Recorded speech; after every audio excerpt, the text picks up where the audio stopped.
Bismillahirrahmanirrahim. Assalamualaikum warahmatullahi wabarakatuh. Bismillahirrahmanirrahim. Alhamdulillahi rabbil alamin.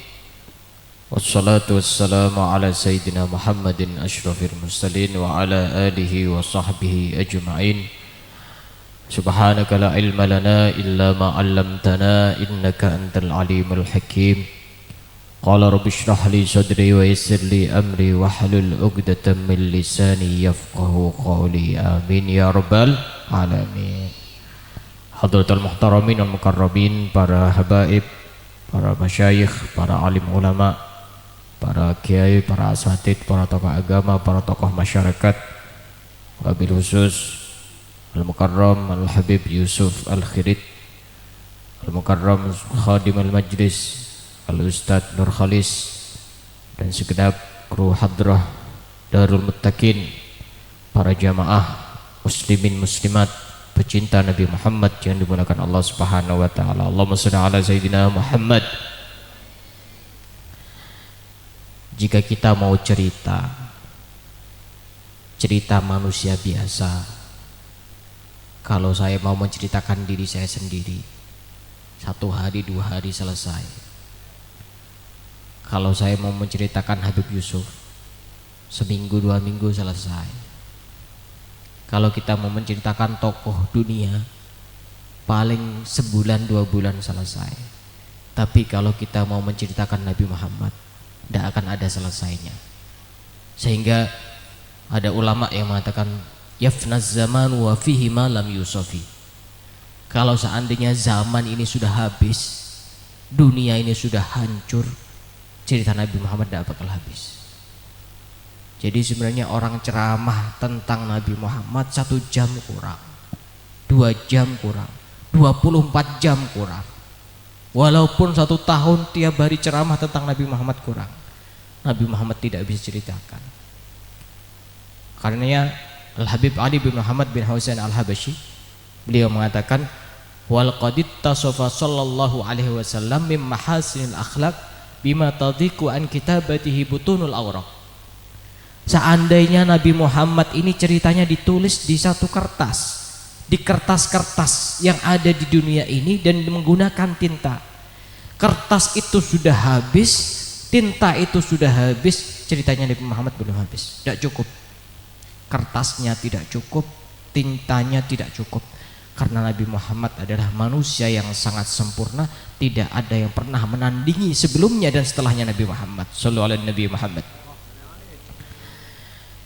Nabi Muhammad ini dari segala sisi indah. Dari segi wajahnya Nabi Muhammad indah.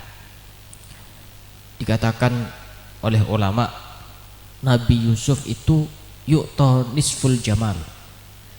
Nabi Yusuf itu diberi separuh ketampanan orang seluruh dunia ada pada wajahnya Nabi Yusuf alaihissalam. Sehingga diceritakan waktu itu ada wanita yang sedang memotong-motong sayuran di depan rumahnya. Pada saat di tengah-tengah memotong sayur-sayuran, tiba-tiba Nabi Yusuf lewat di depan wanita itu. Apa yang terjadi? Wanita ini terpesona melihat ketampanan wajah Nabi Yusuf. Wanita ini tertegun melihat ketampanan wajah Nabi Yusuf. Wanita ini merasa kagum melihat ketampanan wajah Nabi Yusuf pada saat memotong-motong sayur-sayuran menggunakan pisau, dipotong-potong terus sayurannya. Sayurannya ini sudah habis dan jari-jarinya tidak terasa dipotong sendiri oleh wanita-wanita itu, sebab terpesona melihat ketampanan wajah Nabi Yusuf. Diabadikan di dalam Al-Quran, wa qatta'na aydiyahunna wa qulna hasya lillahi ma hadza basyara in hadza illa malakun karim. Ini bukan manusia, ini malaikat. Padahal sekelas Nabi Yusuf yang cuma diberi separuh ketampanan, menjadikan orang memotong-motong jarinya. Sehingga dikatakan oleh As-Sayyid Muhammad bin Alawi Al-Maliki di dalam kitabnya Muhammad Al-Insanul Kamil, Muhammad manusia sempurna. Seandainya saja ada orang yang bisa memandang wajah Nabi Muhammad dengan sempurna, bukan cuma jari-jari yang akan dipotong, banyak orang memotong-motong hatinya karena ketampanan wajah Nabi Muhammad sallallahu alaihi Nabi Muhammad. Karenanya kalau kita mau mengidolakan orang yang tampan, orang tampan itu wajahnya Nabi Muhammad. Kalau kita mau mengidolakan orang yang indah wajahnya, orang yang paling indahnya wajahnya adalah Nabi Muhammad. Tidak ada. Biasanya yang perempuan ini mengidolakan artis Korea biasanya.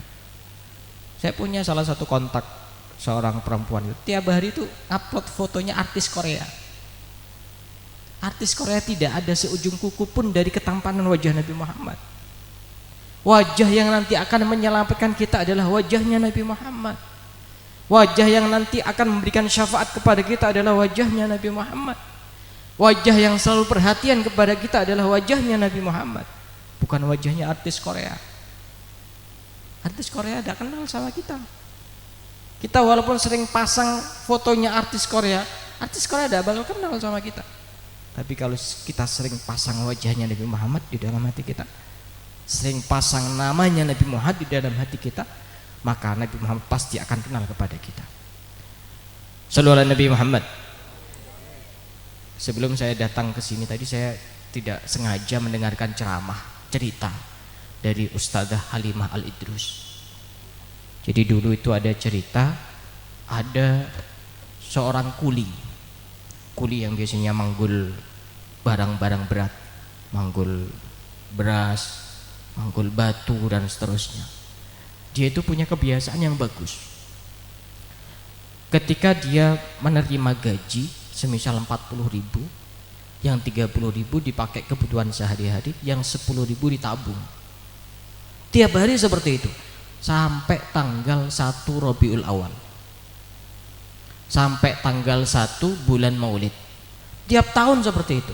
Setelah tanggal 1 bulan Maulid dikasihkanlah ke tukang masak, ini tolong masakkan, nanti dipakai acara Maulid Nabi memperingati hari lahirnya Nabi Muhammad. Tiap tahun seperti itu, tiap tahun seperti itu.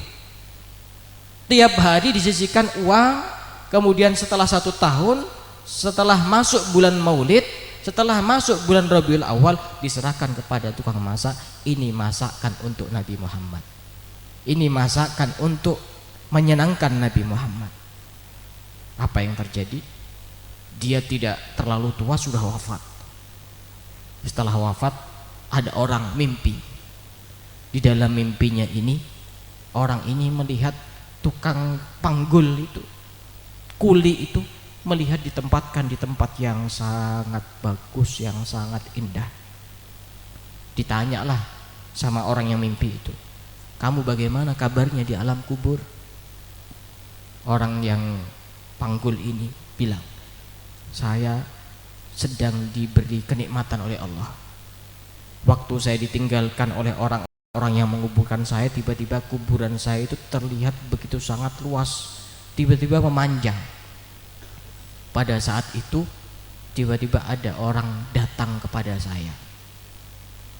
Dia mikirnya itu mungkin malaikat Mungkar dan Nakir. Dia ketakutan, berkeringat, dia tegang. Itu tiba-tiba datang. Semakin mendekat, tiba-tiba orangnya terlihat sangat tampan. Kemudian orang ini bertanya, apakah kamu malaikat Mungkar dan Nakir? Bukan, saya bukan malaikat Mungkar dan Nakir, saya satu orang. Kamu siapa? Orang ini menjawab, aku yang biasanya kamu nabung tiap hari untuk memuliakan aku. Aku adalah orang yang kamu tiap hari baca sholawat kepadaku. Aku adalah Nabi Muhammad. Aku nanti akan menolongmu untuk bisa menjawab pertanyaan malaikat Mungkar dan Nakir. Orang ini punya kebiasaan pada saat malam 12 Rabiul Awal, malam kelahirannya Nabi Muhammad seperti ini, di tengah malam jam 2 malam beliau itu bangun, kemudian mandi, pakai wangi-wangian yang harum, pakai baju yang paling bagus. Kemudian menjelang subuh beliau berdiri, ya Nabi salam alaika, ya Rasul salam alaika, ya Habib salam alaika, salawatullah alaika. Kenapa kok menjelang subuh beliau bangun? Karena Nabi Muhammad wa qubaila fajrin abrazat syamsul huda dhaharal habibu mukarraman wa musona. Nabi Muhammad itu lahir menjelang subuh. Jadi sebenarnya saat momen-momen yang paling pas untuk menyambut Nabi Muhammad itu adalah wa qubaila fajrin, menjelang subuh. Sehingga sebagian daerah itu ada yang mengadakan maulid jam 1, seperti di Pasuruan itu. Di Pasuruan itu mengadakan acara maulid Nabi jam 1 malam. Dan itu penuh. Alun-alun Pasuruan, masjidnya Kiai Hamid Pasuruan itu penuh itu. Jam 1 malam menyambut kelahirannya Nabi Muhammad. Kemudian di dalam mimpi itu Nabi Muhammad bilang, aku nanti yang akan menemani kamu sampai hari kiamat. Aku nanti yang akan menolong kamu sampai hari kiamat. Nanti aku akan yang menyelamatkan kamu di hadapan Allah Subhanahu wa taala. Shallu ala Nabi Muhammad. Orang itu kalau mau mengidolakan orang yang tampan, itu adalah Nabi Muhammad. Kita mau mencari orang yang tampan yang mana yang mau kita idolakan? Nabi Muhammad itu bukan cuma tampan, tapi wajahnya indah. Dulu itu di Arab, pemandangan yang paling bagus adalah ketika ada bulan purnama, malam tanggal 15. Karena di Arab ini tidak ada rerumputan, tidak ada hijau-hijauan, gersang, tandus. Pemandangan yang paling bagus ya bulan purnama. Tapi pada saat Nabi Muhammad sudah muncul, pada saat Nabi Muhammad sudah lahir, pemandangan indah bulan purnama sudah tidak indah lagi. Pernah ada suatu malam ada seorang sahabat yang berjalan bersama Rasulullah Shallallahu Alaihi Wasallam, kemudian memandang bulan purnama. Dilihatlah bulan purnama dengan seksama. Setelah melihat bulan purnama, dilihatlah wajahnya Nabi Muhammad. Kemudian sahabat ini bersumpah, wallahi demi Allah, wajahnya Nabi Muhammad jauh lebih indah daripada bulan purnama. Shallu ala Nabi Muhammad. Makanya dikatakan di dalam kitab Maulid di bab Mahalul Qiyam, asyraqal badru alaina fakhtafat minhul buduru. Telah muncul bulan purnama yang sesungguhnya, tertutuplah bulan purnama yang ada di langit. Bulan purnama yang sesungguhnya adalah Nabi Muhammad. Wajah yang paling bercahaya adalah wajahnya Nabi Muhammad. Wajah yang paling bersinar adalah wajahnya Nabi Muhammad. Sehingga dikatakan dalam satu riwayat di dalam kitab Al-Anwarul Muhammadiyah, dikatakan bahwa hari yang paling terang benderang adalah hari di mana Nabi Muhammad lahir di muka bumi ini. Sampai mim masyarikil ardi ila magharibiha, dari ujung timur sampai ujung barat terlihat begitu sangat terang karena terangnya wajahnya Nabi Muhammad. Di Madinah sebelum Nabi Muhammad lahir, Madinah ini begitu sangat gelap. Tapi ketika Nabi Muhammad sudah datang ke Madinah, tiba-tiba Madinah ini menjadi Madinah yang penuh dengan cahaya keterangan. Sehingga dikatakan Al-Madinah Al-Munawwarah, Madinah yang penuh dengan cahaya. Sebab apa? Sebab di situ ada Nabi Muhammad. Nabi Muhammad ini ketika tinggal dimanapun, maka tempat itu akan menjadi mulia. Makkah menjadi Al-Makkah Al-Mukarramah, Makkah yang dimuliakan. Sebab apa? Sebab di situ lahirnya Nabi Muhammad.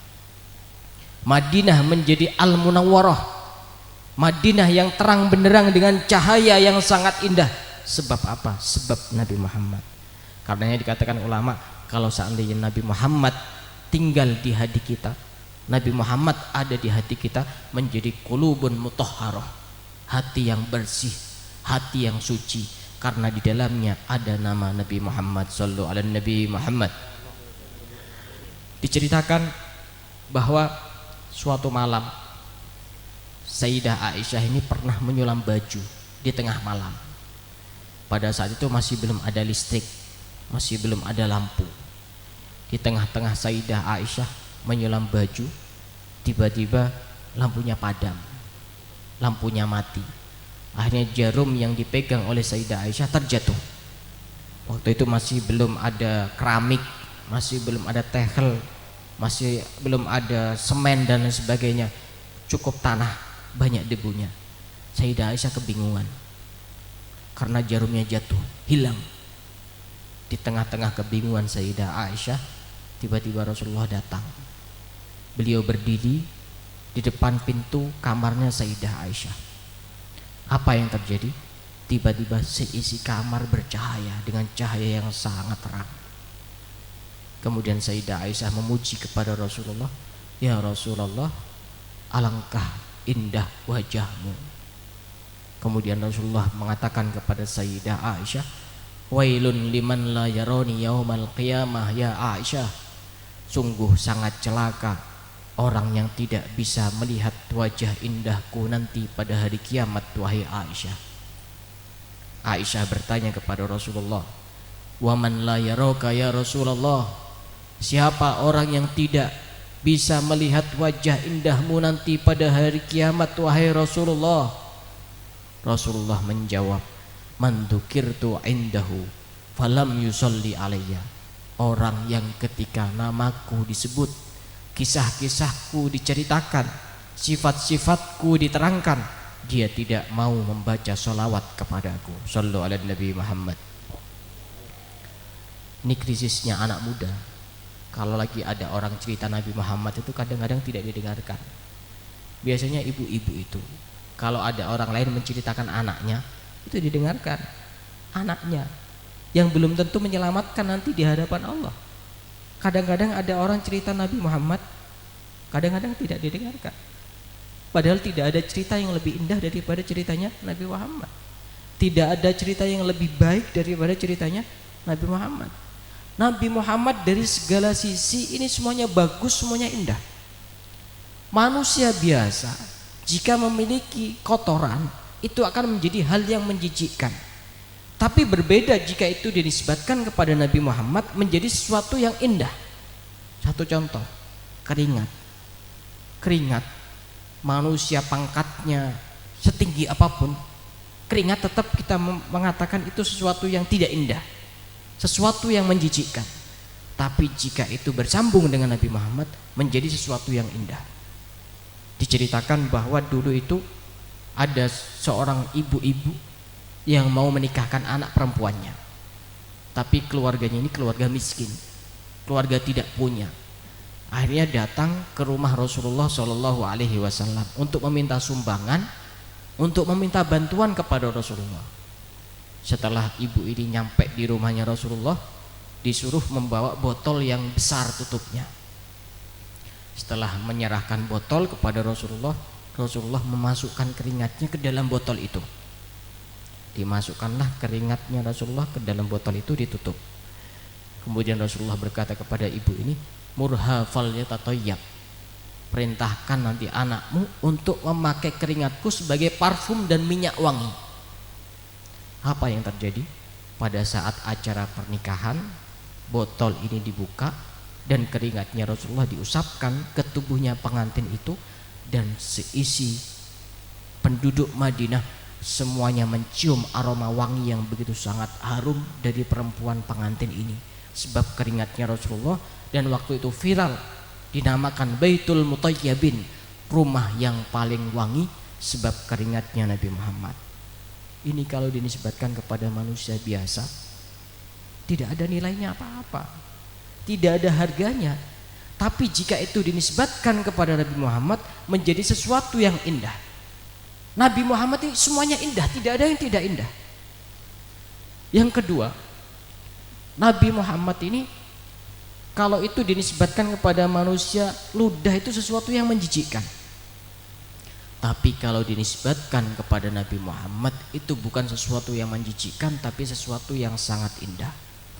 Pernah suatu hari Rasulullah itu memakan makanan, kemudian karena merasa makanannya ini tidak enak rasanya, dimuntahkanlah ke sumur.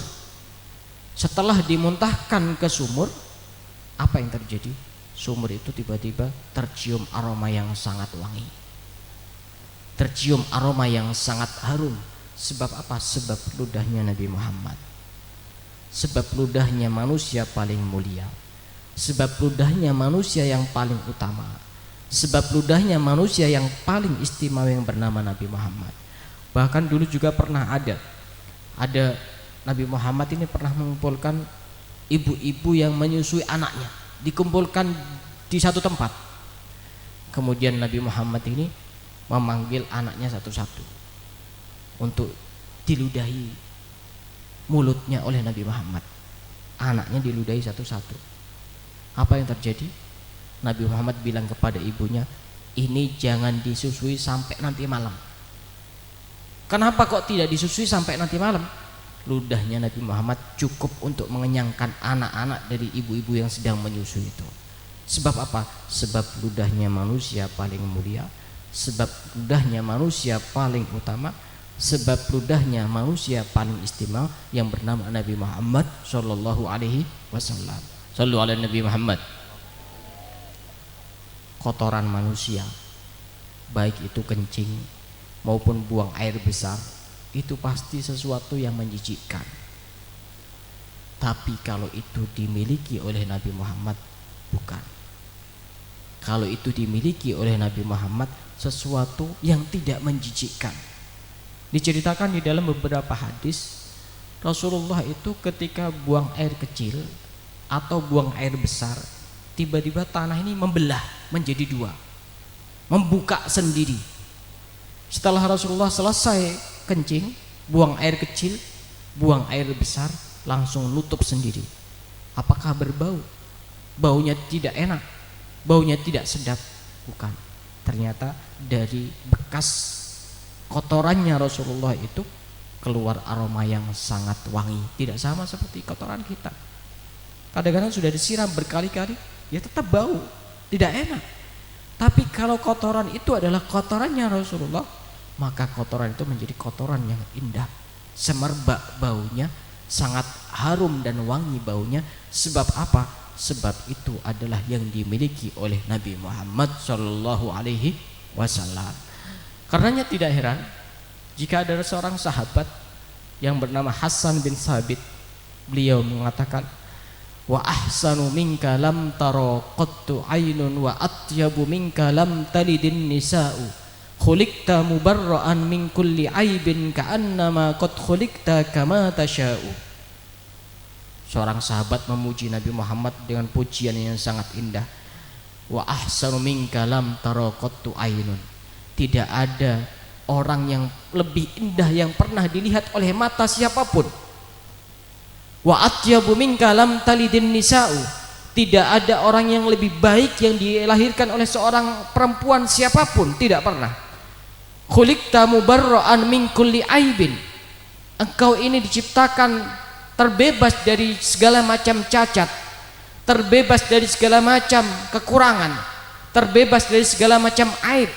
Ka'annaka qad khuliqta kama tasya'u, seakan-akan engkau ini diciptakan sesuai dengan keinginanmu sendiri. Seakan-akan Nabi Muhammad ini sebelum lahir sudah minta sama Allah, ya Allah, saya pengen wajah seperti ini, hidung seperti ini, mata seperti ini, bibir seperti ini, pipi seperti ini, benar-benar sempurna. Tidak ada manusia sesempurna Nabi Muhammad sallallahu alaihi wasallam. Sehingga Al-Imamul Busiri di dalam kitab Burdahnya, beliau memuji dengan satu bait kepada Rasulullah, famablaghul ilmi fihi annahu basyarun wa annahu khairu khalqillahi kullihim. Nabi Muhammad pada puncaknya itu sebenarnya manusia biasa, tapi sebaik-baik manusia biasa, wa annahu khairu khalqillahi kullihim, di antara manusia terbaik di muka bumi ini, mulai dari masanya Nabi Adam sampai nanti pada hari kiamat, yang terbaik adalah Nabi Muhammad sallallahu alaihi wasallam. Muhammadun basyarun wa laysa kal basyari bal huwa kal yaquti bainal hajari. Nabi Muhammad itu manusia biasa, tapi tidak sama seperti dengan manusia biasa pada umumnya. Ibaratnya seperti intan, mutiara, berlian disandingkan dengan bebatuan. Batu satu truk itu harganya murah, berlian segini ukurannya mahal, tidak bisa menandingi harganya batu yang satu truk itu. Batu truk itu cuma murah, tapi berlian yang seukuran satu jempol ini bisa berkali-kali lipat dengan bebatuan itu. Nabi Muhammad sangat mahal dan akan dimiliki orang-orang yang mahal di dalam hatinya. Nabi Muhammad ini semuanya indah, tidak ada yang tidak indah. Semua orang itu pengen dekat dengan Nabi Muhammad.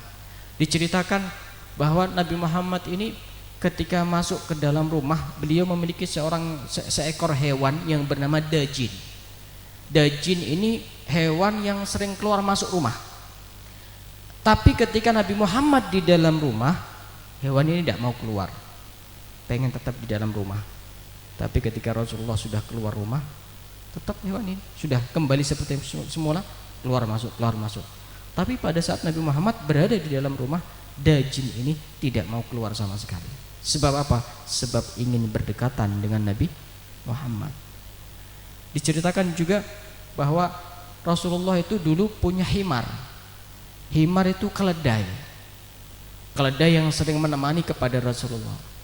Pada saat Rasulullah wafat, keledai ini langsung loncat ke sumur yang sangat dalam, yang tidak ada airnya, bunuh diri.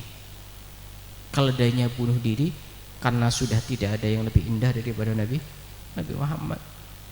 Semuanya itu pengen dekat dengan Nabi Muhammad.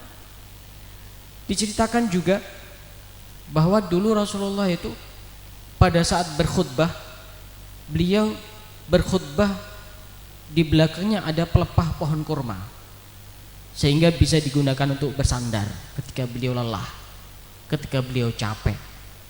Kemudian ada satu sahabat yang memberikan saran kepada Nabi Muhammad, "Ya Rasulullah, bagaimana jika aku buatkan mimbar agar engkau nanti bisa duduk, bisa berdiri, bisa istirahat ketika berkhutbah?" Akhirnya saran itu disetujui oleh Rasulullah. Pertama kali Rasulullah khutbah di masjid, tiba-tiba terdengar rintihan tangisan yang sangat keras di masjid itu. Sampai semua sahabat, semua jamaah yang ada di masjid itu mendengar suara yang sangat keras dari dalam masjid. Dicari-cari, ternyata suara itu sumbernya dari pelepah pohon kurma yang sudah tidak dijadikan Rasulullah bersandar ketika beliau berkhutbah. Itu jaraknya kira-kira beberapa langkah saja dari mimbar yang baru itu. Didekatilah oleh Rasulullah. "Kamu kenapa kok menjerit? Kamu kenapa kok menangis? Kamu kenapa kok merintih?" Pelepah kurma ini menjawab, "Aku tidak kuat untuk berjauhan denganmu ya Rasulullah." Kemudian Rasulullah menawarkan diri kepada pelepah kurma itu, "Jika engkau mau, akan aku kembalikan menjadi pohon yang sangat kuat dan subur. Ada dua pilihan. Yang kedua, kamu akan saya tanam di surga dan nanti akan dimakan oleh kekasih-kekasih Allah." Pelepah kurma ini menjawab, "Aku ingin pilihan yang kedua. Aku ingin ditanam di surga, dimakan oleh kekasih-kekasih Allah, karena pemimpin kekasih Allah itu adalah engkau wahai Nabi Muhammad." Itu pelepah kurma itu bisa merasakan kedekatan dengan Nabi Muhammad. Wong kita ini kadang-kadang satu hari terlewatkan tidak baca sholawat, kadang biasa-biasa. Padahal kita ini manusia, punya akal, punya hati. Kita ini manusia, makhluk yang paling sempurna. Kadang merasa biasa-biasa saja ketika berjauhan dengan Nabi Muhammad Shallallahu Alaihi Wasallam. Karenanya di bulan Maulid, di bulan Rabiul Awal, kita ini setidaknya ada target. Targetnya apa? Targetnya berapa kali dalam sehari kita baca sholawat kepada Nabi Muhammad. Pernah tidak kita punya rencana seperti itu? Target saya sehari harus sekian, harus 100, 200, 300, 400, 1000. Pernah apa enggak? Orang itu kerja tiap hari ada targetnya. Satu hari saya harus dapat uang 100.000 misalnya. Satu minggu saya harus dapat 500.000. Satu bulan saya harus dapat uang 1 juta misalnya. Pernah enggak kita ada target saya harus dapat sholawat berapa kali untuk Nabi Muhammad? Terutama di bulan Maulid, bulan kelahirannya Nabi Muhammad. Padahal Nabi Muhammad sudah berpesan kepada kita semuanya, "Aqrabukum minni manzilatan yaumal qiyamah aktsarukum alayya sholatan." Orang yang paling dekat nanti denganku pada hari kiamat, kata Nabi Muhammad, adalah orang yang paling banyak baca sholawat kepadaku. Yang menjadi pertanyaan, kita termasuk orang yang paling banyak baca sholawat kepada Nabi Muhammad atau tidak? Banyak itu ukurannya berapa? Ada sebagian ulama berpendapat Asy-Syaikh Abu Thalib Al-Makki, banyak itu ketika orang setiap hari membaca sholawat kira-kira kurang lebih 300 kali tiap hari. Kalau kurang dari 300 kali, itu masih belum dikatakan orang yang memperbanyak membaca sholawat. Paling minim 300 kali. Kalau pengen sholawat yang pendek, ya kita bisa baca Sallallahu ala Muhammad, Sallallahu ala Muhammad, Sallallahu ala Muhammad, Sallallahu ala Muhammad, Sallallahu ala Muhammad. Bisa selesai. Orang baca sholawat 1000 kali dengan sholawat Jibril Sallallahu ala Muhammad, 15 menit selesai. 15 menit untuk Nabi Muhammad, apa susah? 15 menit untuk Nabi Muhammad, apa berat? 15 menit untuk Nabi Muhammad, apa terlihat begitu sangat lama? Wong kita kerja dari pagi sampai sore itu dibetah-betahkan agar dapat uang. Kita baca sholawat agar dapat cinta dari Nabi Muhammad Shallallahu Alaihi Wasallam. Semoga kita masih diberikan kesempatan oleh Allah Subhanahu Wa Taala, diberikan kekuatan, diberikan kesehatan, sehingga lisan kita bisa istiqomah untuk memuji bersolawat kepada Nabi Muhammad, hati kita bisa cinta dan rindu kepada Nabi Muhammad, sehingga nantinya kita akan dikumpulkan bersama Nabi Muhammad Shallallahu Alaihi Wasallam. Amin ya rabbal alamin. Cukup ini saja yang bisa kami sampaikan, kurang lebihnya mohon maaf. Wassalamualaikum warahmatullahi wabarakatuh.